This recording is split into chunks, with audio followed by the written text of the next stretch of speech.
words I have tonight. The idea that the bud stands for that which is going to flower and that which doesn't flower and that which will ultimately flower.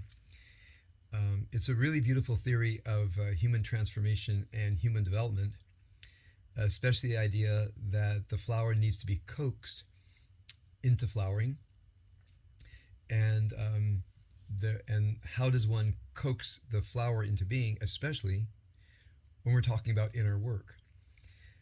It's a very complex idea. I mean, it's not hard to say that there's God's grace and God's love. If we're fortunate, the love and grace of another person who knows us well, who only has our interest at heart, who can see us well, and can see something of the flower that needs coaxing. Oftentimes when we do spiritual work, we're on our own.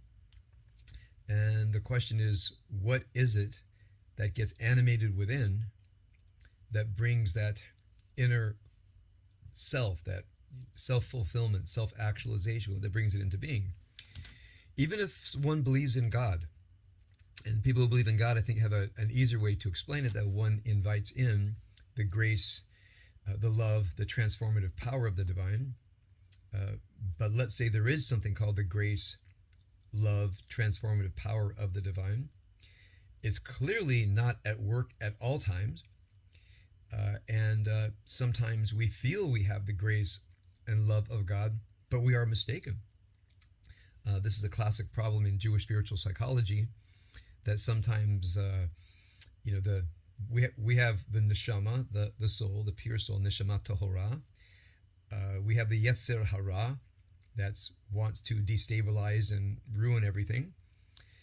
A later term is the yetzer tov, which is a bit redundant, because the neshama inherently, by definition, has a yetzer tov, but at a certain point, just from a experiential point of view, it does feel that we have a yetzer hara, a destructive urge working right in the background, and the neshama has to, as it were, exert a yetzer tov. It's inherently within the neshama, in the soul, but it has to be willed into being. So that's the way I understand the yetzer tov.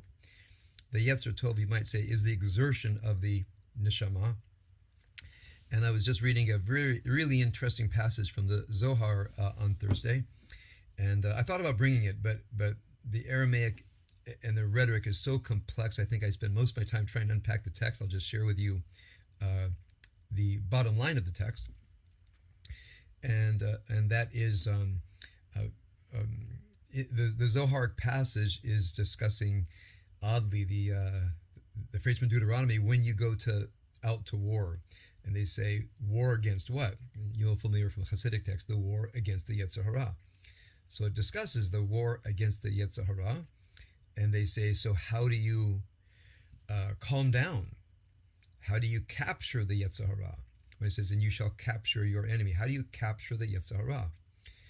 So the Zohar says, milin deoraita, words of Torah. It's as if you speak truth to the power of the Yetzer Hara, it weakens it down. It'll disarm it, as it were. We say in jiu-jitsu, you'll break its posture and you can take it to the ground and submit it. So milin deoraita is our kli milchama, is our fighting tool.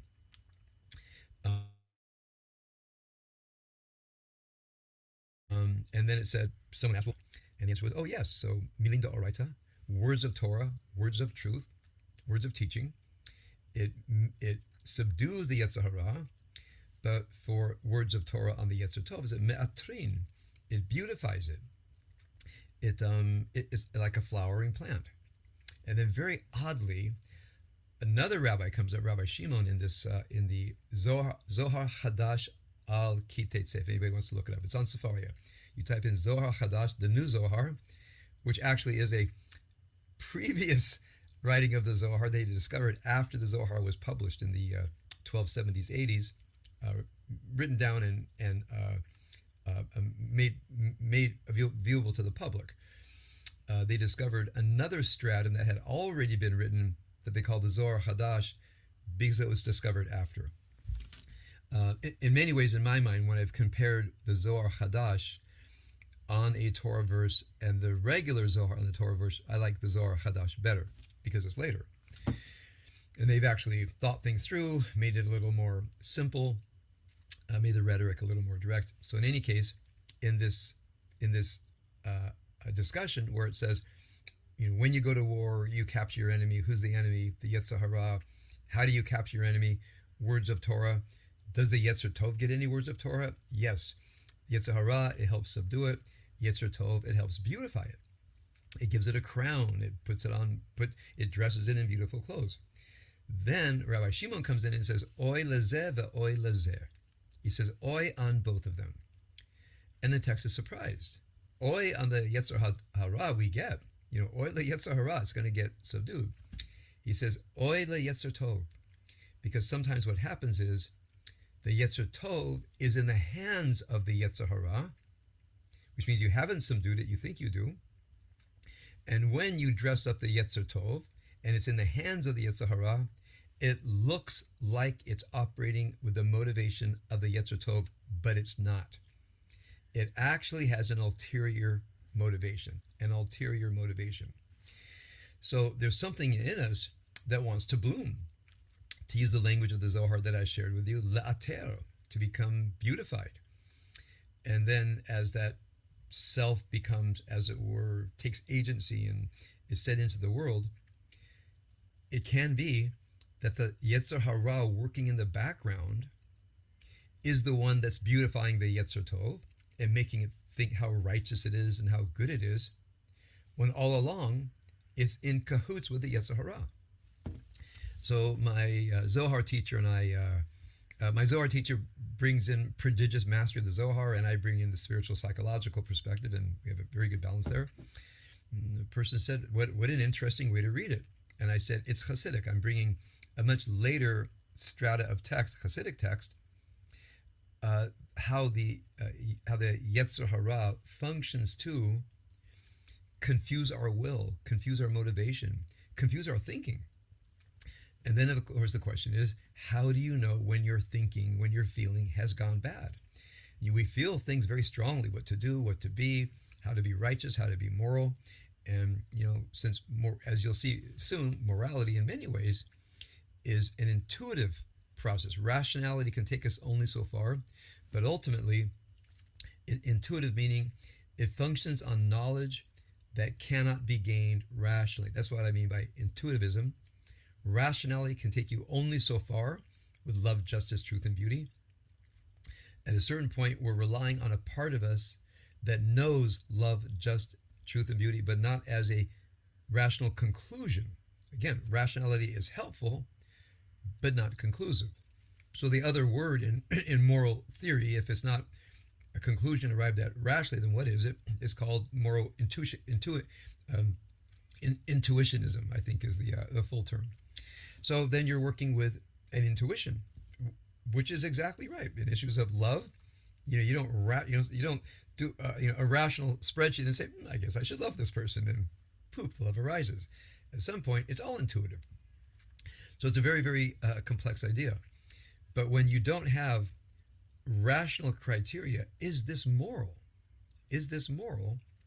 And you're functioning on moral intuitivism, what's the guardrail? Okay, now, we have something like this happening in Israel right now, which is unprecedented in Israeli history, which is right on this issue. So I'm segueing from the poem that we are, as it were, an unripened bud inside of us. The bud wants to grow. Sometimes you need something from the outside to coax the bud into flourishing. Sometimes some power within, sometimes it's the power of the divine. So in the same way, you might say our moral instincts need to be animated. Some people are fearful to do the right thing because they want approval. Sometimes folks don't know what the right thing is, but they say they get a hold of the right thing and they're going to go. So here's what happened in Israel lately. I'm sharing with you because I think it's inherently interesting, profoundly disturbing.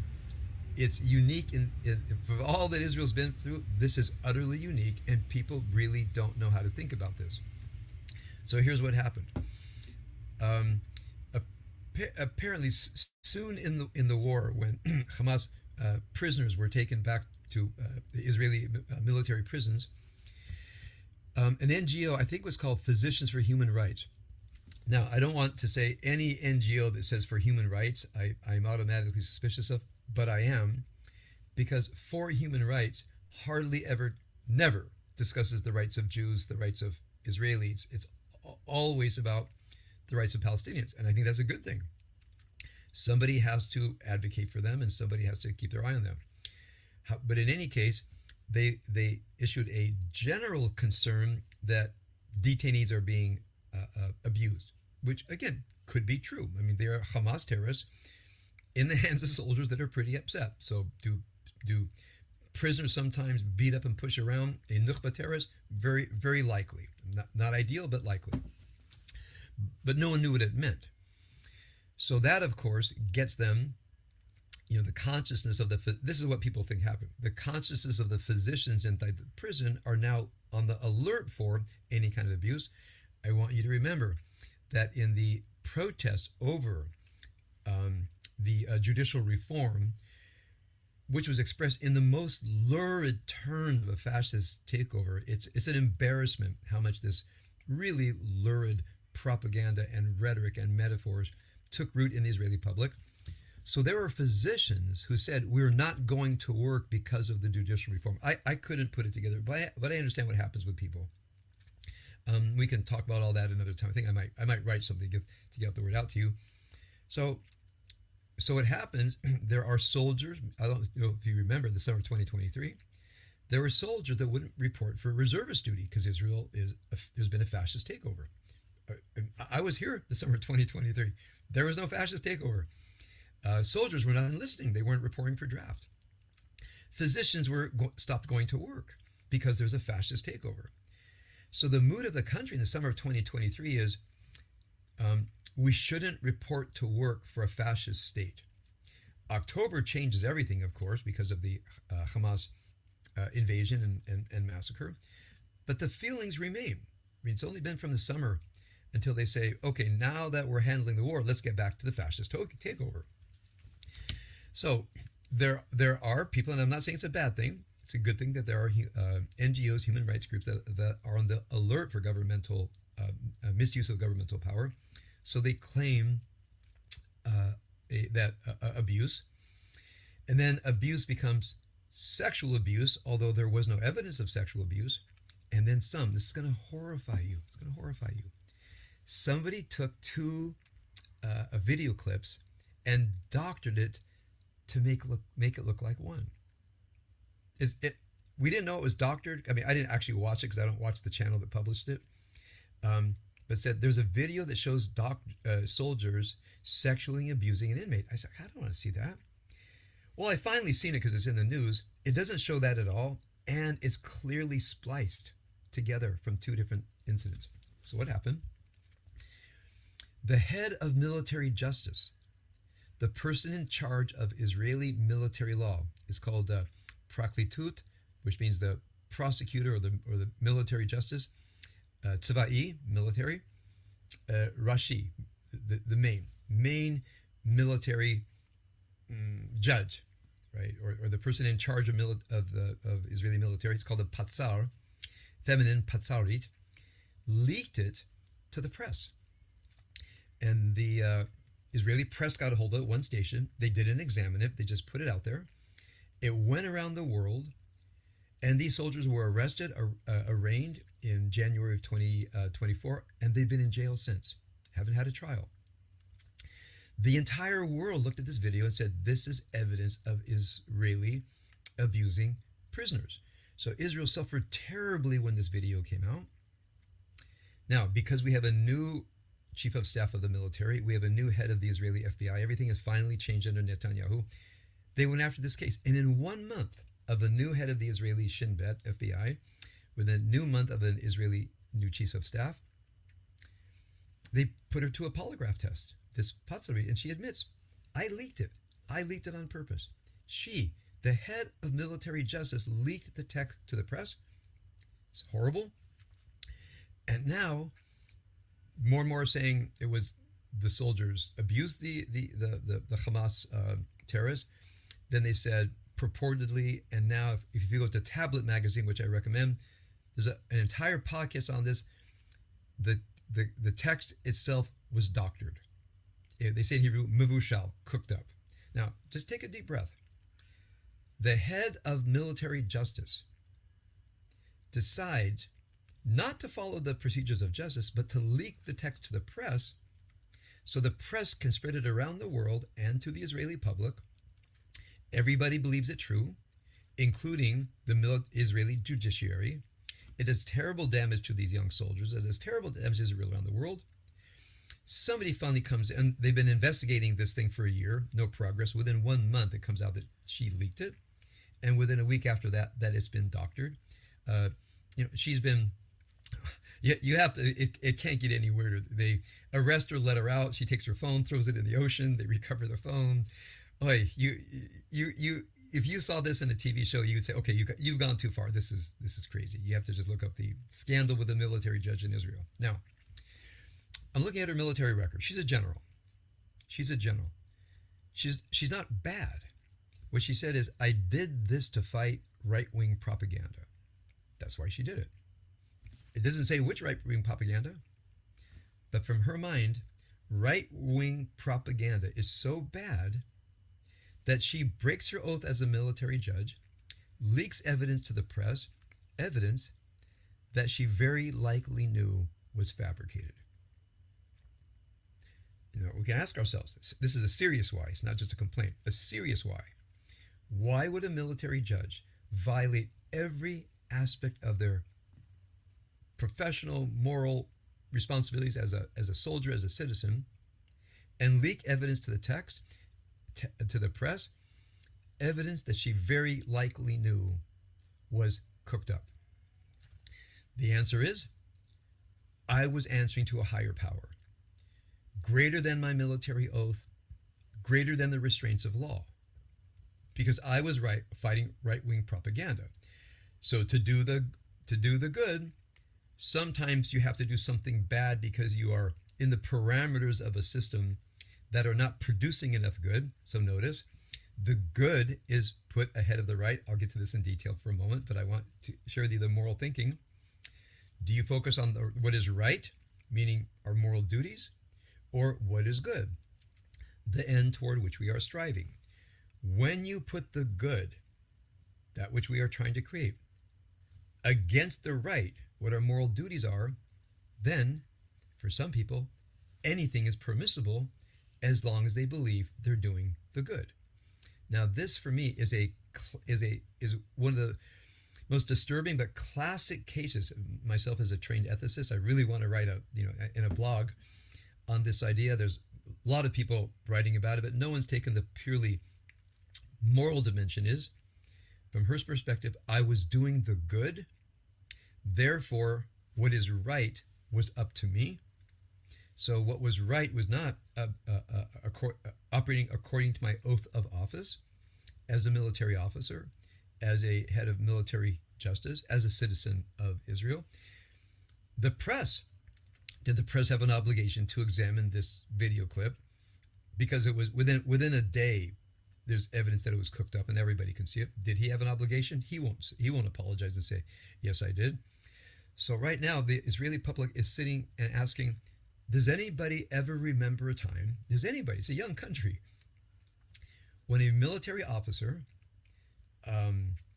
violated their oath of office, their idea of the good, meaning defend Israel, was trumped by fighting against the fascist right wing. I mean, that was more important than her oath as a soldier to defend Israel. Leaked this sirton, this video, that caused untold damage to Israel's reputation in the world, because she thought she was right, because she was doing something that she and a large group of people, she had about 10 people working with her in the prosecutor's office, and a large number that were finding out there's some kind of a deep state working in the Israeli FBI, the Mossad, military justice system, that apparently we're all in on this. And people are saying this has never, ever happened in the entire state of Israel. Now, for me, as a trained ethicist, right, my sense is this is what happens when you put the good ahead of the right. So going back to the poem, a person is fully bloomed when they say, will I take a chance? Will I risk my military career? Will I violate all of my oaths because I have a compelling good that is greater than my duties as a citizen, as a military officer, or even to the accused, those young men, 19, 20 years old, sitting in a jail? They have rights. That her sense of the good is above everything. Everything that's at stake, her sense of good is more powerful. Shows she's permitted to do what she does. And so from her mind, from what we can detect, she says, I did it in her letter of admission, but I did it for a good reason. I did it for a good reason. So I'm trying to imagine the amount of inner flourishing. So I go on Facebook, and I have a very diverse Facebook feed. So I have people on my Facebook feed that are praising her to the heavens as the bravest woman in Israeli history. The bravest woman in Israeli history. And get ready for this. It's all Netanyahu's fault.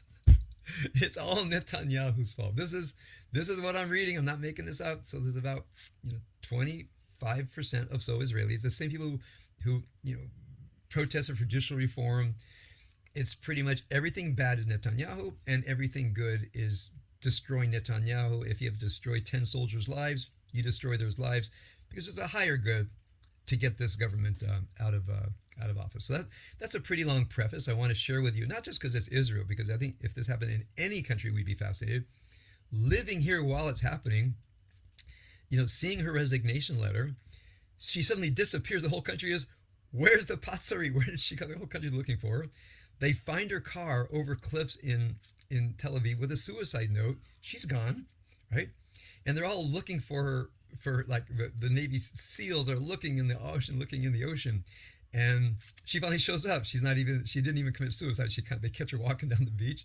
They say, where's your phone? She said, I threw it in the ocean. So everybody's back in the ocean looking for her phone, and takes a few days. And then a woman, like with her snorkel, says, I found it. And the news camera says, open it. And she opens it, and there's her face, her home screen with her daughter. And they say, oh, she says, no, I'm not opening it. Wait for the cops. So what you can imagine, the other week when nobody got work done was when the Hashis came home. Nobody got any work done this week that I'm sharing with you. All right, so that happened in Israel, and they only found the phone yesterday.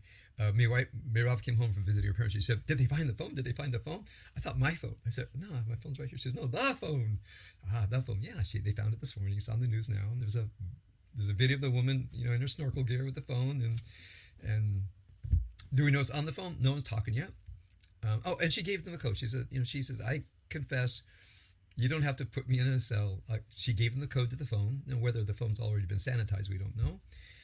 But the fear is because, guys, listen, there was a WhatsApp group. There was a WhatsApp group where all this was being planned.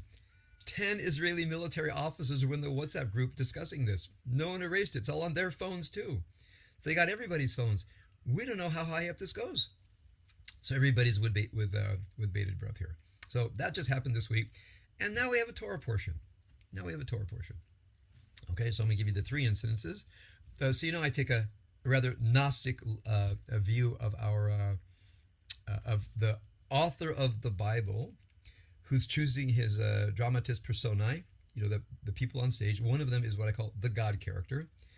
Jack Miles, in his book God, a biography, understands this well. He has 21 different God characters in the book he shows. So whenever the God character has certain lines as playing a role, I don't say, oh my goodness, God is doing this. I say, which God character is this? What lines, what character has been written here? Okay, so we all remember the Noah story. Okay, the God character says, the whole world is filled with violence, and I'm going to destroy the whole thing. Now, as a counselor, when everybody says, everybody knows, everybody's this way, everybody's that way, I say, wait. Did you poll all 7 billion people? Well, every married person knows. I said, how many have you talked to? 2 of my friends. That's not enough of a sample, okay? So sometimes when people go, everybody, I just wrote it down, and they say, well, I have two friends and their husbands don't talk to them that way. And I said, and you know this how? Because they talk to me. And so you're telling me that your friends are entirely open about the relationship with their spouses. I said, not likely. Only three people know for sure. The spouses and the therapist, and actually none of them know for sure. That I know. It takes a long time to get the truth out. And I said, you might be the best friend, but I don't think you're one of them. So I think all humility you should say, if you have not been inside of a marriage, you don't know what's happening in the marriage. You just don't know. Because oftentimes people present their marriages in a curated way because they want to present their side to their friends. They want sympathy. They don't want their friends to be rational, impartial judges. They want someone to help support them. Now, there are people, admittedly, who talk about their lives in a completely open and frank way to another person, but that's pretty dangerous because that person might not stay your friend. So when everybody says to me, I have two friends and their wife, their husband's not that way, I say, I want to introduce some doubt in the picture. So I really just want to talk about you, not other people, not your two best friends. I want to talk about you and your spouse. So this idea that we can refer to what everybody else does as a standard of behavior, we can't. So what are we left with? We're basically left with moral rules. Okay, so you can't say, well, everybody does it this way, therefore we should, we ought to. When I say, we have no idea what everybody else does. And then the person says, well, intuitively, I know this is right. I said, you may be, but this is what I recommend. First, rationally, and when rationality runs out, then intuitively. Okay, so now we look at God. God says, everybody's bad. So I have this idea of God's counsel. Again, this is from a graphic novel that I read.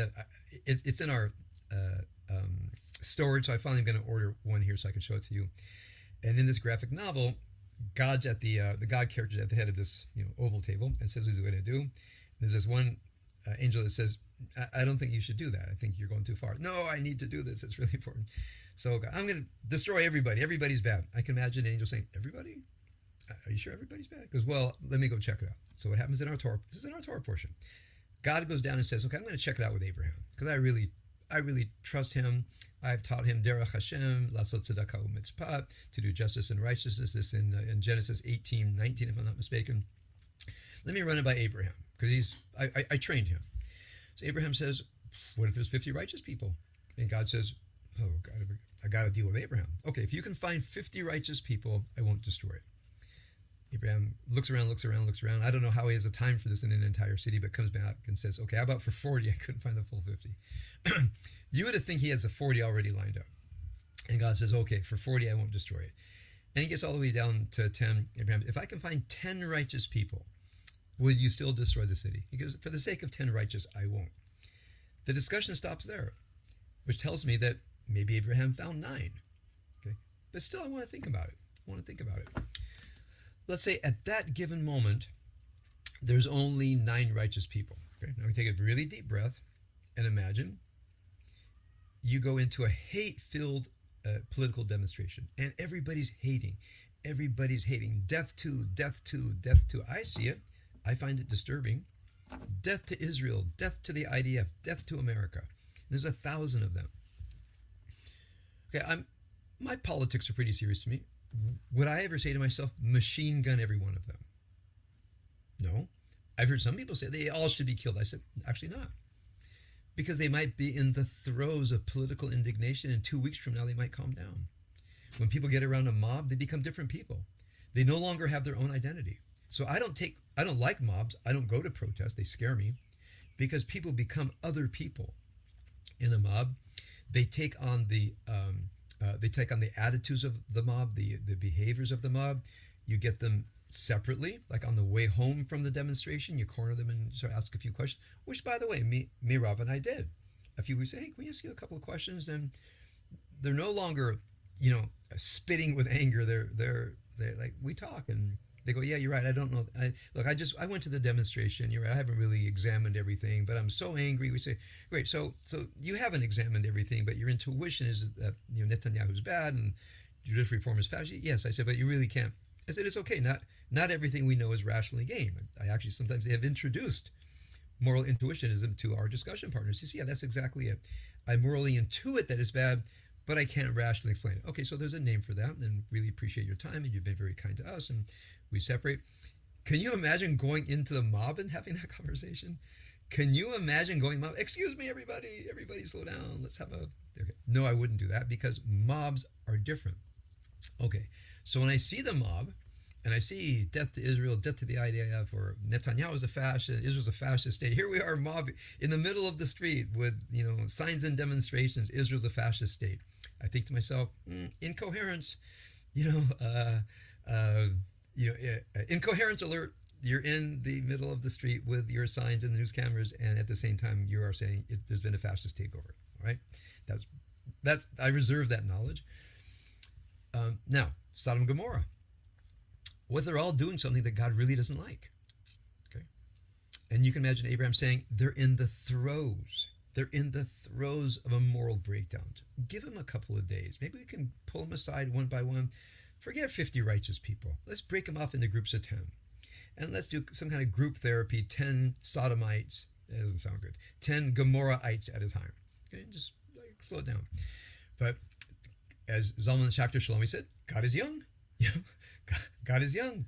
So God says, okay, so God destroys Sodom and Gomorrah, both Sodom and Gomorrah. We know what the Sodomites did. We don't know what the Gomorrahites did, but we assume it was just as bad as the Sodomites. And of course, you look at this, and I, first of all, I said to myself, I think this God is off the chain. I think this is like off the rail. Like I didn't expect to see mass murder in the Bible. And then there's all these explanations, and I've read them. I've read the Midrash, and people say, why is it there?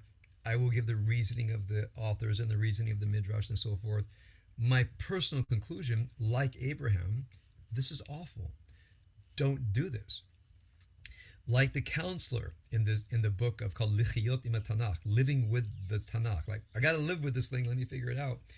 He has the room of counselors that say, don't do it.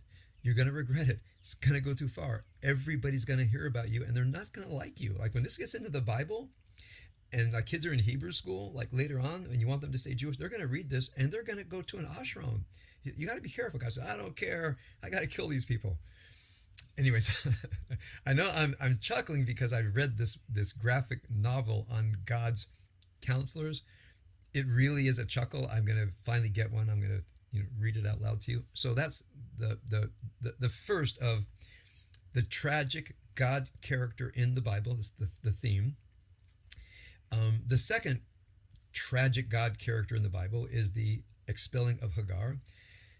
Genesis 21 is an utterly heart-wrenching story where Sarah justifiably feels that, again, justifiable does not mean true, means it's plausible. Okay, she can give reasons. Doesn't mean the reasons add up to truth. So plausible, justifiable don't mean true. They mean it's heading in that direction. That Yishmael will fight for the inheritance with Isaac, his half-brother. Hagar was an official concubine of Abraham before Sarah became fertile. And Sarah says, there's a great likelihood that woman is going to want to usurp me, meaning Hagar, and her son, Ishmael, is going to want to usurp Isaac. To solve this, she says to Abraham, banish them into the desert. Okay, so I've been in the Israeli desert outside of Beersheba in the summer. One canteen, one chemat mayim is not enough for a mother and a child. You read the story, she goes out. I might be conflating this with Genesis 16, but in essence, it's a very pathos-inducing story of a mother and child sent out to the desert to die of thirst, to die of exposure to the elements. And the dark version of this is Sarah knew, and she had a terrible dilemma on her hand. Expose my son to the possible usurpation of his half-brother, which will be awful. Watch any story of dynasty and where in a dynastic struggle, one answer is to kill the other person, and everybody here she knows, and their children, and their grandchildren, and their friends, and their third grade teacher, all of them, mutilate their bodies, cremate them, and toss the ashes into the sea. That's how they dealt with political competition in sometimes. And Sarah says, I don't want to go that far. Just cast them into the desert. And Abraham is anguished because, in my opinion, he truly loved Hagar. He truly loved her. And he loved his son. Ishmael was his son just as much as Isaac was his son. Meaning two different wives, but the son was a son. And apparently goes to God, and God says, obey Sarah. You've got to obey Sarah. And again, I look at that story, and the authors have presented the pathos of Hagar and Ishmael so beautifully. Just to inform you, there are three main ways we come to text. I think this is Aristotle: pathos, ethos, and logos. Ethos is like the moral side, logos is the rational side, and pathos is the feeling side. And this is a text that directly appeals to pathos. And you say to yourself, well, logos, I can understand Sarah.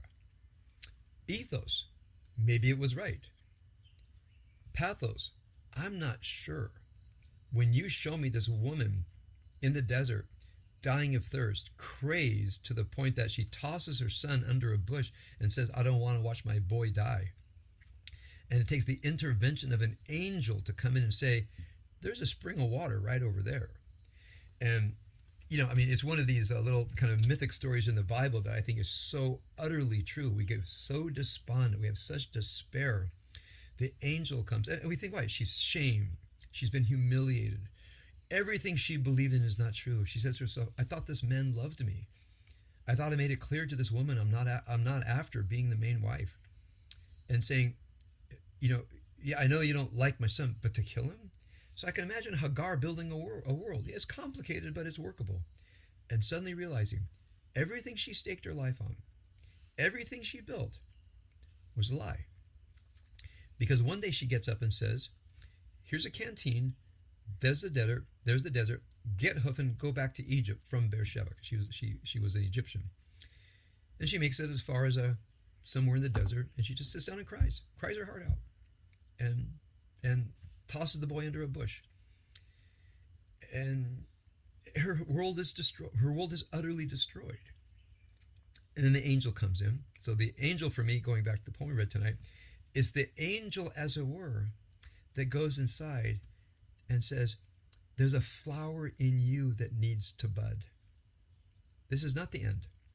It's not your end, and it's not your son's end. You have to, we say in Hebrew, lehit ashet. You have to, with an ayin, you have to find yourself. You have to get your strength back. Stand up on your own 2 feet, protect your kid, decide to live, and let's move on. Now, that angel character, again, I think I'm conflating Genesis 16, I believe, in Genesis 21. That is so powerful for me.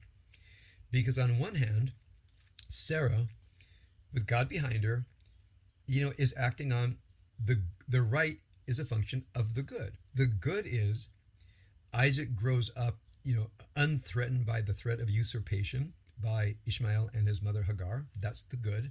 Therefore, the right is to protect the good. So if the right is to protect the good, it is right to send Hagar and Ishmael into the desert to die. Just as in the Sodom and Gomorrah story. I don't like all this evil. If the good is a world without evil, and if Sodom and Gomorrah is evil, then the right is destroy Sodom and Gomorrah. Okay, so I hope you see as an ethicist, maybe it's a Procrustean bed, maybe it fits so well, but I'm seeing this as a classic example for me as an ethicist, my discomfort with the right as a function of the good. The right, meaning what is the correct plan of action, is a function of the good, because the good in your mind ultimately can justify any action. So the actions have to have a guardrail. Okay, so what could have been a guardrail for God after the flooding of the earth? Okay, remember like put little signs up, no 4Cs, no criticizing. I think God should have a sign on God's refrigerator that says, no mass murder. Whatever else I do today, no mass murder. Like with a little rainbow, because God put a rainbow in the sky, like I won't do this again.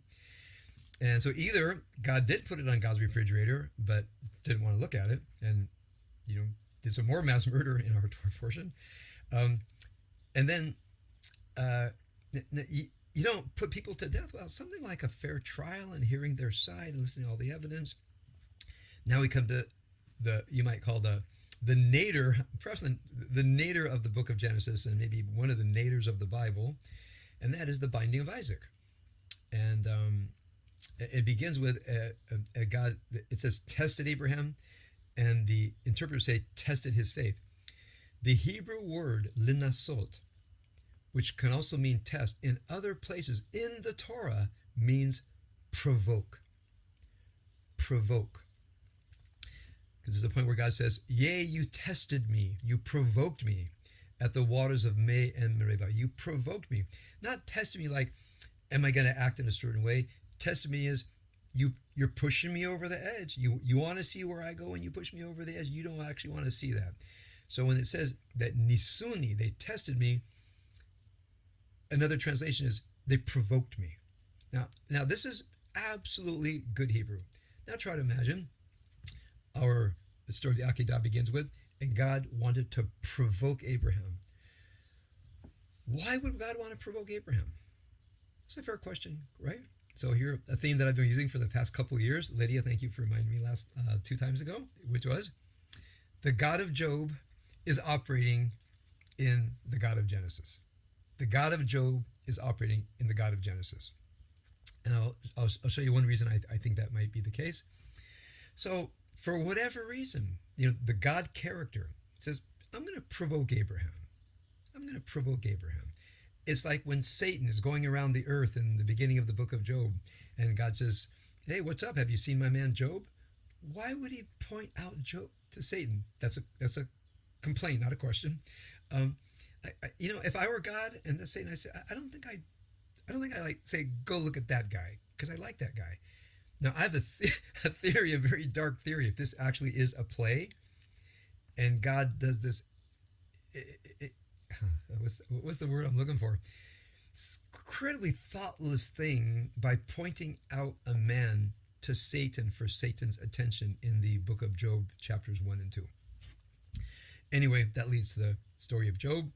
Now, so I'm looking at Abraham. So I have a theory. What's the background here? What's the background? God and Satan. And this actually might be in the Midrash. I was looking for it yesterday when I was preparing. It wouldn't surprise me in the Midrash somewhere that Satan says to God, I know you love Abraham. I know you trust him. But it's all because you promised him a kid. Look at the parallel to Job. I bet if you take away that kid, he's going to curse you. So I'm thinking Abraham, Job. Abraham, Job. So God says, no, that's not true. Abraham loves me because he loves me. And I can imagine God saying, no, he doesn't. It's because that kid you gave him. That's the only reason he loves you, because he was infertile, his wife and he were infertile. Take away that kid, he's going to turn around and curse you. Now I can imagine the God character in Genesis 22 is roughly the same God character in the book of Job. Maybe the same author or the author's school. They all went to Duke University or something, so they wrote some kinds of stories, right? So he's writing the story where, again, in the background, Satan is saying, I don't know if he loves you. Take away what you gave him, and we'll see if he still loves you. And God says, okay, all right, I'm gonna provoke him. I'm gonna test him. Now, I was explaining this theory yesterday because I have a weekly, I call it the Bookstore Book Club, where a group of intellectuals, oddballs, losers, editors, professors all gather together at helpers bookstores on Fridays. Very disparate group of people. One of our newer members, by the way, a couple of weeks, I think I may have told you about this. It's Slice of Life from Tel Aviv. I find it inherently interesting, and it's public, so I'm not sharing any secrets. I think I told you about, I got a Chabad rabbi who left the faith was there, and he was impressing upon everybody that when he was a Chabad rabbi, he was right all the time. And now that he's an atheist, he's right all the time. And I was talking about atheism and moral relativism. And I decided to give him a little bit of what for. Like, don't try to pull that here. It was my turn to, be the knight of the group. And we have a young woman, an Ola Hadasha, a new immigrant since March, from Finland with a degree in English literature. And he's saying, religion's not right, there's no good or bad. And she makes a passionate speech. It's beautiful. And beauty has its own inherent value. He says, there's nothing with inherent value. She says, I disagree with you. I think beauty has inherent value. I'm looking around, and out of nowhere, a new immigrant with a degree in English literature shows up from Helsinki, and they're locking horns with this former Chabad rabbi who's still, it's the same persona. He was always right there, now he's always right here. And they're looking at me like, Rabbi Finley, what are you going to say? So I stepped in, and we kept it edifying, I think is the right word. So I go to the group yesterday, and she says to me, so are you going to give the Dvar Torah tomorrow? Meaning now. I said, yeah. She says, what's your Dvar Torah on? So I thought, well, I don't want to do the whole thing because I don't have energy today. I said, basically, I think there's a Gnostic God in the background in Job, in the background of our Torah portion. So I gave her, and the 4 or 5 interested people were listening. I gave them a précis, what I'm doing today. And she said, classic, she says, I thought rabbis were supposed to defend God when you give a Dvar Torah. I thought you're supposed to defend God. And so sometimes I do a little accept. I looked at my contract, it's not there. But I didn't do that today. I said, I know many rabbis do that, but I want to do is actually study what the Torah says, not what we want it to say, not what it was supposed to say, but what it actually says, and have deep internal existential struggles with the dark, tragic beauty of the text, and somehow trust the text enough and trust our souls enough that we can find some troubled, dark divine hovering in the text, doing what exactly? It wants to see, are we so troubled? Are we so troubled to do this? We can say, you're calling it God, but it's not God. And the author says, thank you. Thank you. Not everything that says it's God is God, including the God of the Bible. So I have a sense that the author's spirit inside his, when people say, oh, but God had a reason, God had a reason, I think I was saying, you still haven't read the text.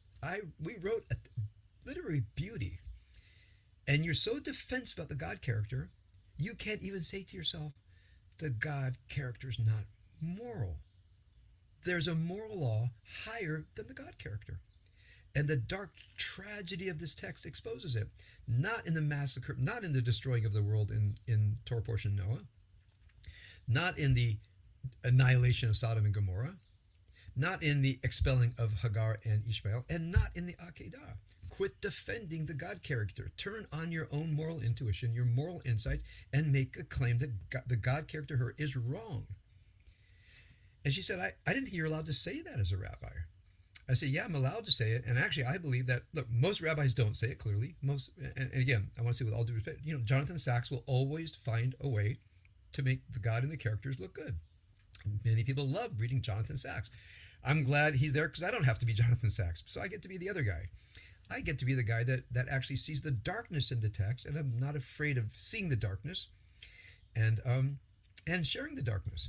In fact, this young person said, what, you're Leonard Cohen's rabbi? And I said, yeah, because of this. Because he saw that I was unafraid to address the darkness in the text. And Leonard said to me, everybody's afraid to do that. Man, I want you to be my rabbi because I see the darkness. I'm a Gnostic. And I said, yeah, I'm half Neoplatonist, half Gnostic. So let's talk. And that was one reason he chose me to be his rabbi. Was I was not afraid to speak the Gnostic, meaning the dark, tragic dimension of the divine in the text.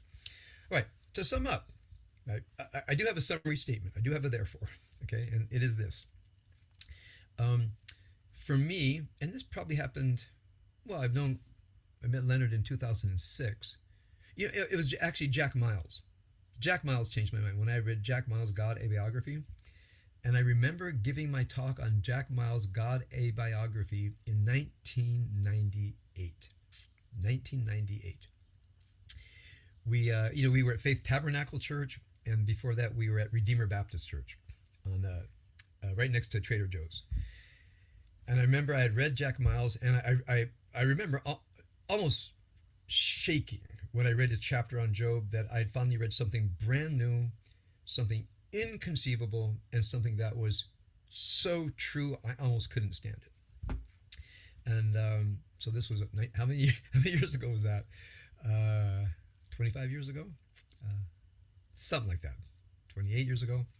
In any case, I gave the talk, and I outlined his chapter, Job, on Jack Miles' book, and I enumerated all the evidence. And the room was kind of as I recall correctly, kind of in frozen silence, and then just erupted into questions, and because they had never heard this before. Job didn't back down. Actually, I have it on the screen, so I thought today I just want to go ahead and take the time and show it to you. Hold on a second.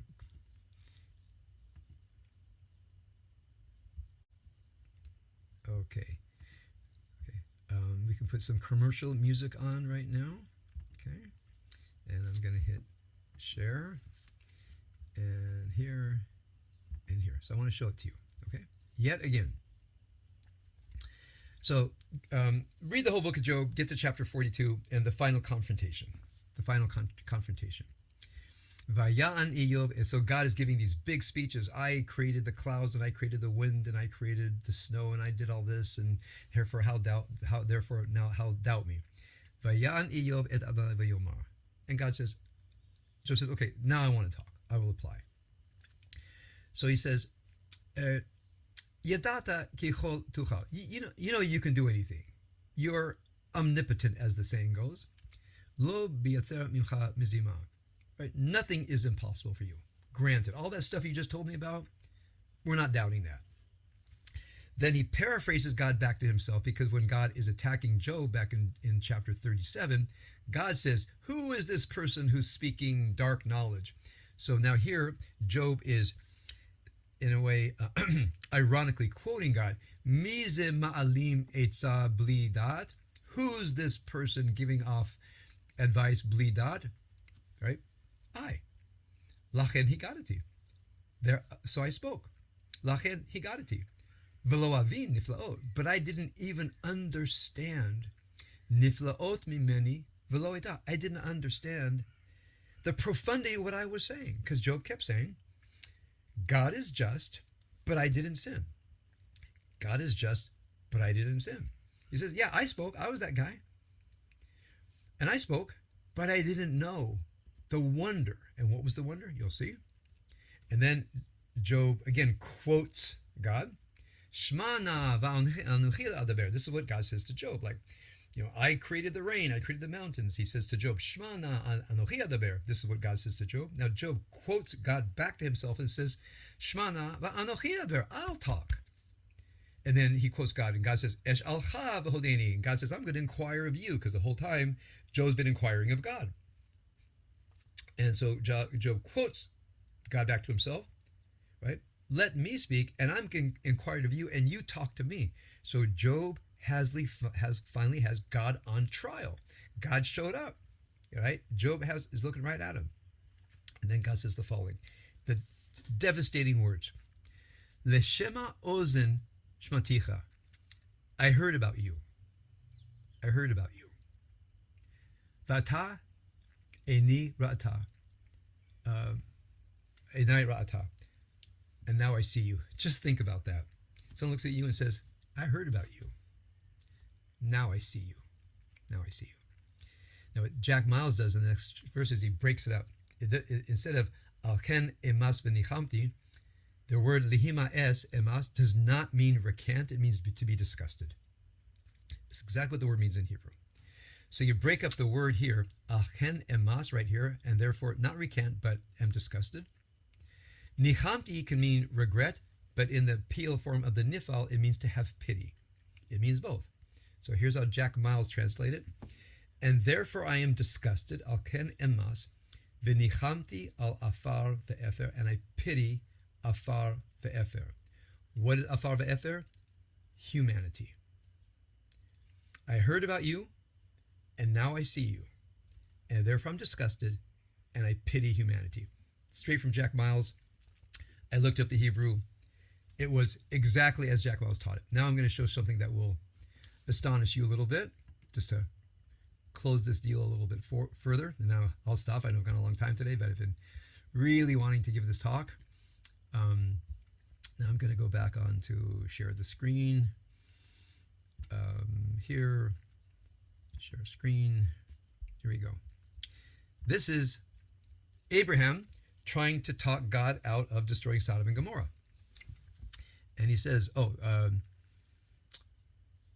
it gets him down to 45. So we go back to here. So during the negotiating process, look in Genesis 18, verse 17. Vaya'an Avraham vayomar. And Abraham answered and said, Hine na ho'alti. Here I'm daring, I'm speaking, L'daber el Adonai, va'anochi afar ve'efer. And I am but dust and ashes. I'm going to dare to speak again, knowing that I am dust and ashes. So dust and ashes in Genesis chapter 18, verses 27, refers to humanity, but especially Abraham. Dust and ashes refers to the human being. I know I'm but dust and ashes. I come from the dust, I return to the dust. But here, Abraham says in Genesis chapter 18, verse 27, Va'anochi afar ve'efer. Then we go back to Job. Ken emas v'nichamti al afar ve'efer, and I feel sorry for dust and ashes. I hope you're getting it, because it could be that the writer of Job, who says, Ken emas, therefore I'm disgusted, v'nichamti al afar ve'efer, and I have pity for dust and ashes, I have pity for Abraham. I have pity for Abraham. Because Abraham says, Anochi afar ve'efer, I'm dust and ashes. Now, this is a far reach. I could never defend this to a Bible scholar. What if the author of Job has read our Torah portion? And he says, I read about you. I read about you destroying Sodom and Gomorrah. I read about you banishing that Hagar Ishmael, that concubine and her son. I read about you approving of that. I read about you at the Akedah. I read about you. I heard about you. Now I see you. I see what you've done to me. And you've been exposed. Because all you got is I'm powerful. No one doubted your power. What we doubted was your moral judgment. And you have not defended yourself. You never said I sinned. Therefore, the only thing we conclude is I didn't sin. And you're weak. You got played by Satan. And I was your victim. And he says, therefore I'm disgusted. And I pity humanity. And I pity Abraham. Now what next happens in the book of Job? God looks at Job's friends who are defending God the whole time, says, okay, now I'm mad at you guys. Got to be mad at somebody, right? Now I'm mad at you guys for not taking Job's side. What was Job's side? I didn't do anything wrong. God is just and I didn't sin. So you guys figure it out. What does God conclude? Because God knows the story. God was there the day that Satan came through and said, can I destroy Job? God was there. God let him do it. So I have this, for me, this all I can do is act it, where Abraham says, I heard about you. I'm sorry, Job. I heard about you, and now I see you, and I'm disgusted, and I feel sorry for humanity. And God's looking at him and goes, okay, time to come clean. Job's friends, you should have done what Job did. Someone should stop me. Someone should stop me when I do this stuff, right? Now, read Job 42, and then read the whole Bible, and ask yourself whether many parts of the Bible are amenable to the interpretive power of Job 42. Now, I've given this talk probably every other year since 1998. You can see I never tire of it. I never saw it so clearly as today when I thought that whoever wrote Job, either the Gnostic, meaning the God character who has power but has a little bit of darkness in him. This is the end of Leonard Cohen's life when he wrote the album You Want It Darker. That's an ode to this God character and to this Torah portion and to Job. Please listen to it. You want it darker. You want it darker.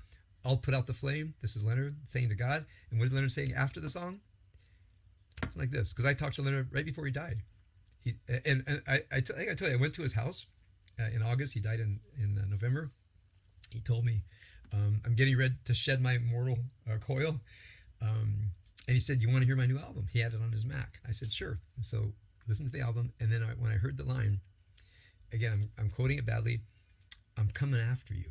Like, when I die, I'm coming after you. This is Job. I need to look you in the face. So listen or read the poem. So this is so powerful for me because for me, the Jewish religion is so much more than do the mitzvahs and keep Shabbos and be a good person. That's a big part of my life.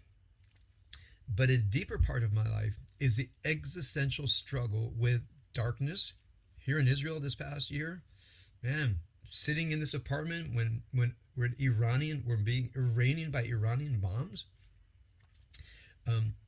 having October 7th hover over every single day of our lives here in the newspapers and placards on the street, the palpable pain of the people here who have been, where the hand of evil and darkness has reached right out and smashed them, gave everybody a punch in the teeth. Iranians trying to destroy us. And you know, you want to know what evil is? I'm not a soldier. I wasn't in Gaza.